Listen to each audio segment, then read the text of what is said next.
ఓం శ్రీ మహాగణాధిపతయే నమః.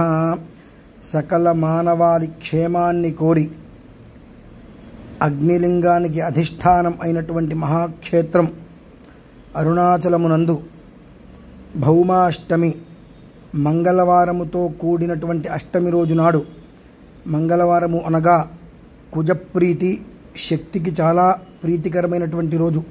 ఆ రోజునాడు సకల మానవాళికి సకల శుభాలు కలగాలిన ఉద్దేశ్యంతో ఆగస్టు 13వ తారీఖు శ్రీచక్ర నవావరణార్చన అను మహావైదిక క్రతువును అత్యున్నత స్థానమైనటువంటి అరుణాచల క్షేత్రమునందు చేయ సంకల్పం జరిగినది. అందరూ కూడా ప్రత్యక్షముగా లేక పరోక్షముగా ఆ మహాక్రతువులో పాల్గొని ఎటువంటి రుణబాధలు లేకుండా క్షేమంగా ఉండాలని కోరుకుంటున్నాము.